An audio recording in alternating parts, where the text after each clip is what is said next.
If you've had surgery, you might remember starting to count backwards from 10, 9, 8, and then waking up with the surgery already over before you even got to 5. And it might seem like you were asleep, but you weren't. You were under anesthesia, which is much more complicated. You were unconscious, but you also couldn't move, form memories, or hopefully feel pain. Without being able to block all those processes at once, many surgeries would be way too traumatic to perform.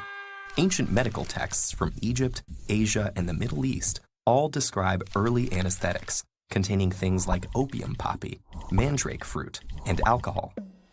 Today, anesthesiologists often combine regional, inhalational, and intravenous agents to get the right balance for a surgery. Regional anesthesia blocks pain signals from a specific part of the body from getting to the brain.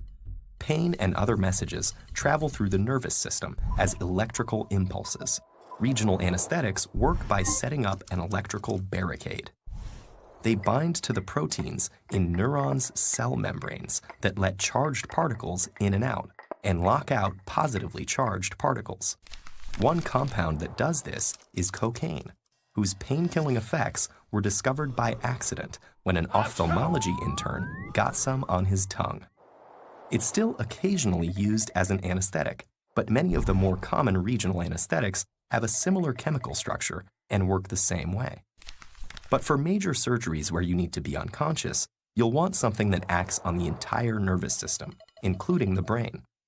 That's what inhalational anesthetics do. In Western medicine, diethyl ether was the first common one. It was best known as a recreational drug until doctors started to realize that people sometimes didn't notice injuries they received under the influence. In the 1840s, they started sedating patients with ether during dental extractions and surgeries. Nitrous oxide became popular in the decades that followed and is still used today, although ether derivatives like sevoflurane are more common.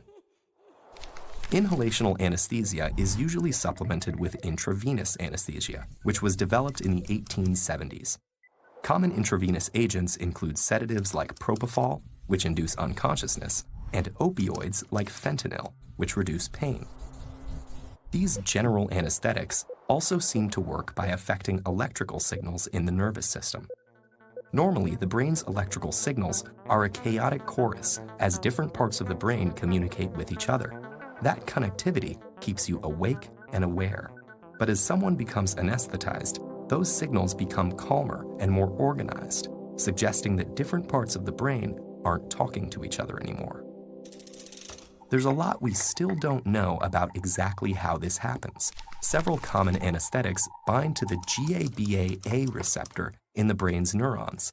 They hold the gateway open, letting negatively charged particles flow into the cell. Negative charge builds up and acts like a logjam, keeping the neuron from transmitting electrical signals. The nervous system has lots of these gated channels, controlling pathways for movement, memory, and consciousness.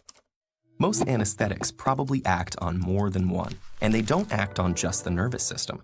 Many anesthetics also affect the heart, lungs, and other vital organs. Just like early anesthetics, which included familiar poisons like hemlock and aconite, modern drugs can have serious side effects. So an anesthesiologist has to mix just the right balance of drugs to create all the features of anesthesia, while carefully monitoring the patient's vital signs and adjusting the drug mixture as needed. Anesthesia is complicated, but figuring out how to use it allowed for the development of new and better surgical techniques. Surgeons could learn how to routinely and safely perform C-sections, reopen blocked arteries, replace damaged livers and kidneys, and many other life-saving operations. And each year, new anesthesia techniques are developed that will ensure more and more patients survive the trauma of surgery.